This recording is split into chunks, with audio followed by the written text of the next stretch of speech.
शं वरुणः शन्नो भवत्वर्यमा शन्न इन्द्रो बृहस्पतिः शन्नो विष्णुरुक्रमः ॐ शान्ति शान्ति शान्तिः।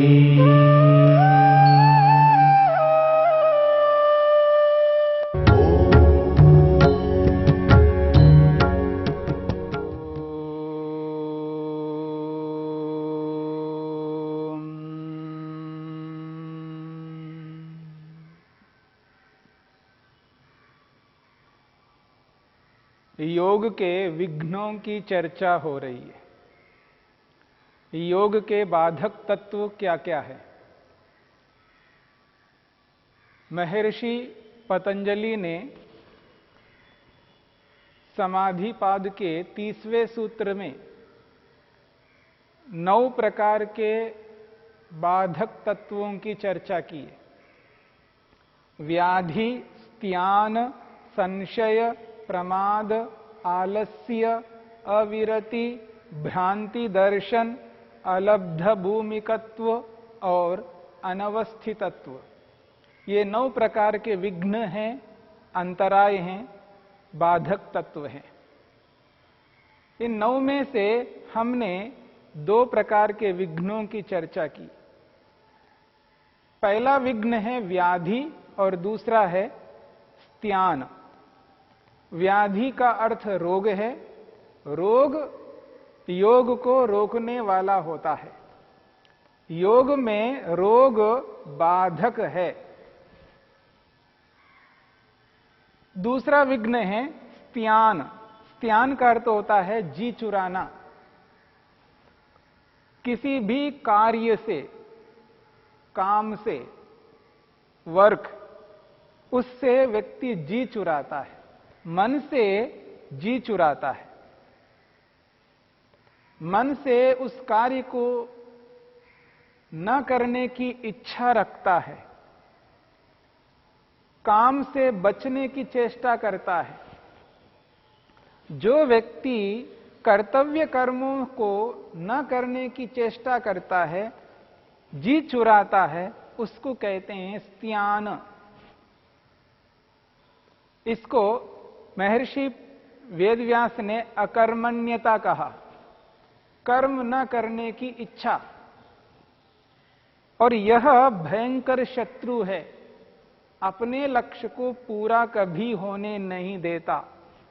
ये जो स्त्यान है, ये जो अकर्मण्यता है, ये मनुष्य को कभी अपने लक्ष्य की ओर आगे बढ़ने नहीं देती है। इसलिए इस अकर्मण्यता को जीवन से हटाना है, दूर करना है। ये दूसरा विघ्न है। महर्षि पतंजलि ने विघ्नों के क्रम में तीसरा क्रम संशय को कहा है। व्याधि, स्त्यान, संशय।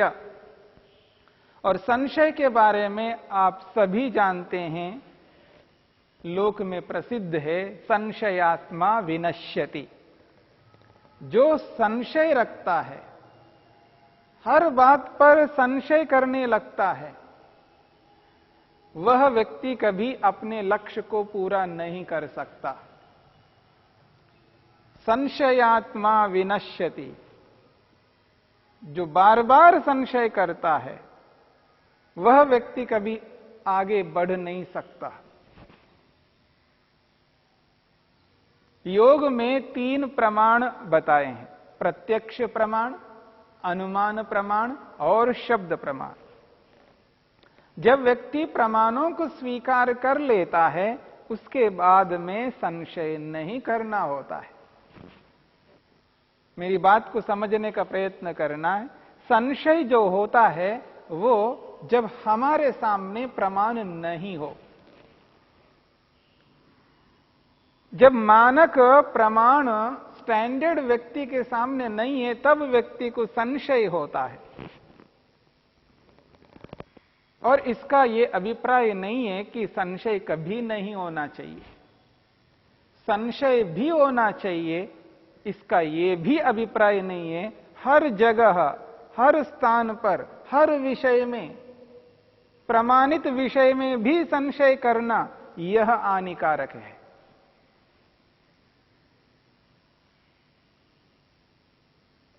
देखिए, बहुत सारी ऐसी बातें होती हैं जो हमें स्वीकार करना पड़ता है, उसके बिना व्यवहार नहीं चल सकता। हर विषय में हम संशय नहीं कर सकते। हमें मार्केट जाना है, बाजार जाना है, किसी ने कहा मार्केट बंद है, तो हमें स्वीकार करना होगा। हर बात पर संशय नहीं कर सकते। और सामने वाला व्यक्ति उचित कह रहा है, वैसे ही नहीं कह रहा है कि मार्केट बंद है, किसी कारण से मार्केट बंद है, दंगे हो गए हैं या हड़ताल हो गया, ये कोई कारण है कि हमें पता नहीं है, हमने समाचार नहीं सुना, समाचार नहीं पढ़ा, हमें बोध नहीं है। अनेक बार ऐसा हो जाता है और किसी ने कह दिया है कि मार्केट बंद है, बाजार बंद है, तो स्वीकार करो, वहां संशय मत करो।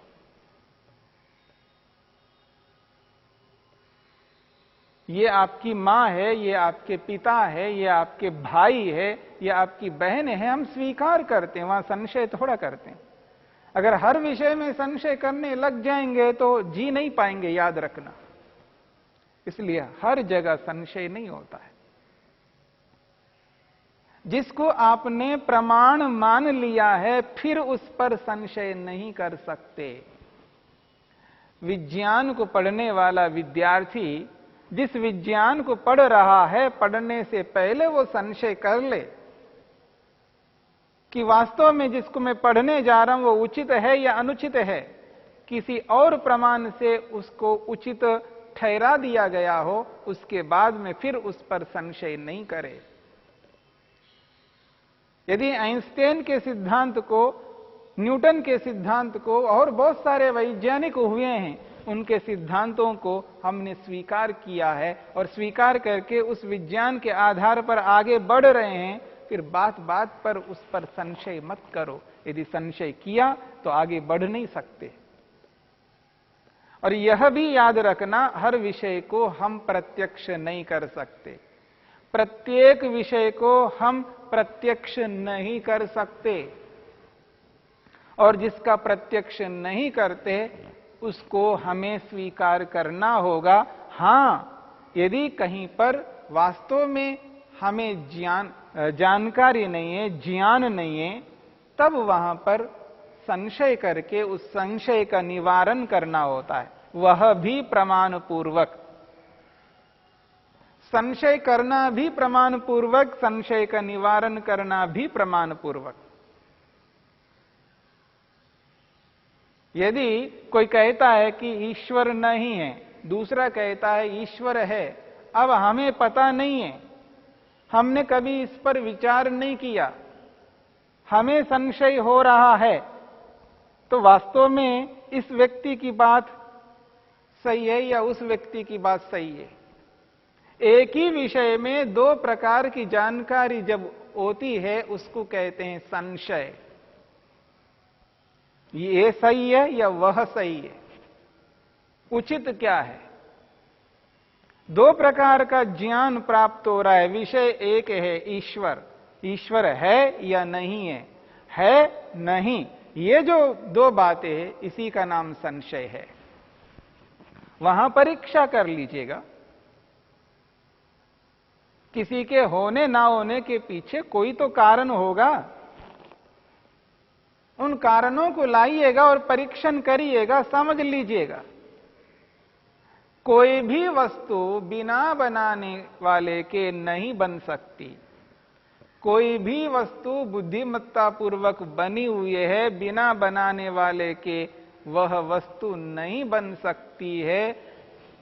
इस प्रत्यक्ष प्रमाण को देख करके, जान करके, क्योंकि आपने जगह जगह पर प्रत्यक्ष करके देखा, कोई व्यक्ति किसी वस्तु को बना रहा है, निर्माण कर रहा है, कोई व्यक्ति मकान का निर्माण कर रहा है, कोई व्यक्ति घड़े का निर्माण कर रहा है, कोई व्यक्ति वस्त्र कपड़े का निर्माण कर रहा है, अलग अलग निर्माण हो रहे हैं।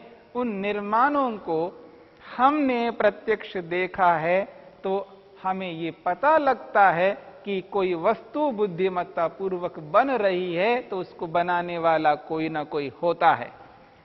इसके आधार पर बहुत सारी वस्तुएं हैं जिनको बनाते हुए हमने नहीं देखा, फिर भी हम स्वीकार करते हैं क्योंकि वहां पर अनुमान है। किसी एक प्रत्यक्ष वस्तु को देख करके किसी अप्रत्यक्ष वस्तु को भी उस जैसी वस्तु को हम जान लेते हैं, उसके आधार पर हम उस वस्तु को जान लेते हैं, ये प्रमाण है। और जहां कहीं पर ऐसा संशय हो जाता है, उस संशय का होना उचित है और उस संशय का निवारण हमें प्रमाण के माध्यम से करना है। अब कोई कहता है ईश्वर है तो उसके पीछे प्रमाण क्या है? वो ये कहता है संसार को बनाया गया है, ये बनी हुई वस्तु है, इसका निर्माण हुआ है, क्योंकि जो वस्तु बिगड़ती है तो वो बनती है और जो बनती है वही वस्तु बिगड़ती है। इस संसार में टूट फूट हो रहे हैं, टूटना फूटना हो रहा है। भूमि को खोद ले, खोद सकते हैं, भूमि को छेद कर सकते हो, इसका मतलब यह वस्तु बनी हुई है। जो वस्तु बनी हुई है वो टूटेगी, जो भी वस्तु बनती है वो टूटेगी, बिगड़ेगी। इस आधार पर आप ये समझ सकते हैं ये संसार बना हुआ है, और बना है वो भी बुद्धिमत्ता पूर्वक बना हुआ है, और इसको बुद्धिमत्ता पूर्वक बनाने वाला कोई ना कोई है। कौन है मेरे को पता नहीं है, पर है कोई ना कोई, और वो जो भी है वो मनुष्य नहीं हो सकता, कोई ऐसा होगा जो हमें दिखाई नहीं दे रहा है, क्योंकि संसार बहुत व्यापक है, बहुत बड़ा है। इतने बड़े संसार को जिस बुद्धिमत्ता पूर्वक उसने बनाया है, जिस किसी ने, उसी को आप ईश्वर कहिए, भगवान कहिए, सृष्टिकर्ता कहिए, आप सर्वज्ञ कहिए, सर्वव्यापक कहिए, कोई भी नाम रखिए, कोई आपत्ति नहीं, पर है कोई ना कोई। एक नियम है, इस नियम के आधार पर हमने किसी पदार्थ को समझने का प्रयास किया है, प्रमाण पूर्वक समझने का प्रयास किया है। प्रमाणों से किसी वस्तु की परीक्षा करके जब हम जानते हैं तो उस वस्तु को जानने से पहले उस वस्तु के बारे में संशय करना होता है, वास्तव में वो वस्तु है अथवा नहीं है, ये ऐसा है या नहीं है। पर ये जहां होता है वहीं पर करना है, जहां नहीं करना चाहिए वहां पर नहीं होना चाहिए। हर बात पर संशय नहीं करना चाहिए। मां ने कहा है भोजन बना लिया, अब यहां क्या संशय करना है, रोज बनाती है, आज भी बनाया। हर बात पर संशय नहीं किया जाता। और जिसको आपने स्वीकार किया है, मेरी बात को समझ लीजिएगा, आपने किसी को प्रामाणिक मान लिया है, उस पर बार बार संशय नहीं करना चाहिए। अगर ऐसा करते हैं हम संशयात्मा बन जाएंगे, हर बात पर संशय करने वाले बन जाएंगे, और जहां संशय होता है वहां प्रगति रुकती है, वहां व्यक्ति आगे बढ़ नहीं सकता। जहां संशय नहीं करना चाहिए वहां संशय करने लगता है व्यक्ति, और जहां संशय करना चाहिए वहां संशय नहीं करता है व्यक्ति। इस बात को समझ करके चलना है। जो शब्द प्रमाण है, जो वेद है, जो ऋषि है, जो महापुरुष हुए हैं, जिन्होंने हमारे लिए एक बहुत अच्छा मार्ग दिया है, जिस पर हम चल करके बहुत उन्नत हो रहे हैं, बहुत ही उन्नत हो रहे हैं, उस पर आप बार बार संशय नहीं कर सकते। हां, प्रारंभ में संशय करके उसकी परीक्षा कर लीजिएगा, और परीक्षा से जब आपको यह एहसास होता है हां ये उचित है, किसी व्यक्ति की एक उचित बात को अगर आपने जान लिया है तो दूसरी उचित, तीसरी भी उचित, ऐसे उचित ही मानते जाइए। क्योंकि वह व्यक्ति प्रामाणिक है। प्रत्येक व्यक्ति की बात नहीं कही जा रही है। जिसको हमने महान माना है, श्रेष्ठ माना है, उसकी उचित बात ही होती। जैसे कोई व्यक्ति आइंस्टाइन को, न्यूटन को, थॉमस एडिसन को, जिस किसी को भी उसने प्रमाण स्वीकार कर लिया है, तो उस पर बार बार वो संशय नहीं करता। हां, कोई विशेष बात पर भले ही कभी हो जाए, क्योंकि उसकी बातों को मानने पर लाभ ही है, हानि नहीं है। अर्थात अधिक लाभ होगा, हानि बहुत कम होगी। अपने बुद्धि से चलेंगे तो हानि अधिक उठाएंगे, और उनके नियम के अनुसार चलेंगे तो लाभ अधिक लेंगे। मेरी बात को समझने का प्रयत्न करना।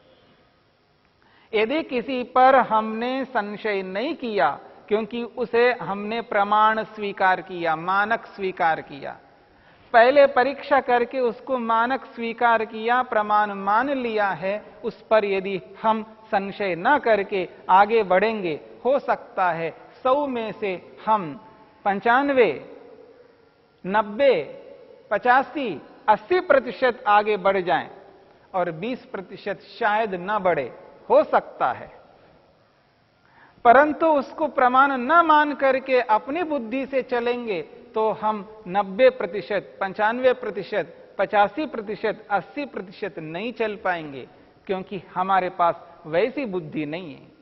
हम अपनी बुद्धि से चल करके हो सकता 10-20%, 30%, 40%, 50% भी आगे बढ़ पाए, बहुत मुश्किल है।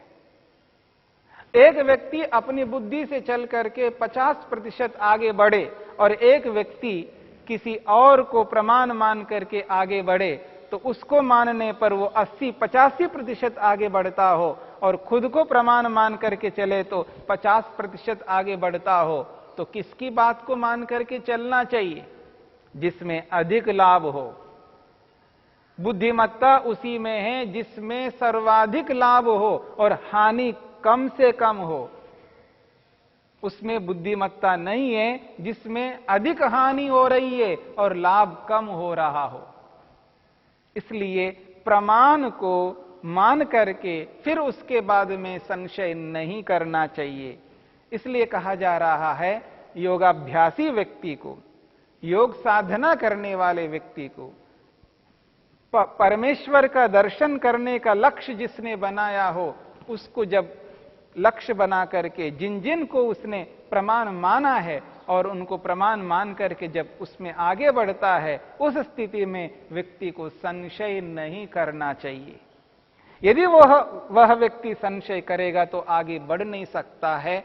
इसलिए यहां पर कहा जा रहा है योग मार्ग में जिसको स्वीकार करके आगे बढ़ना है, वहां पर संशय नहीं करना चाहिए। संशय बाधक है, बहुत बड़ा विघ्न है, अंतराय है, योग में प्रगति होने नहीं देगा ये संशय। इसलिए संशय को बाधक स्वीकार किया है।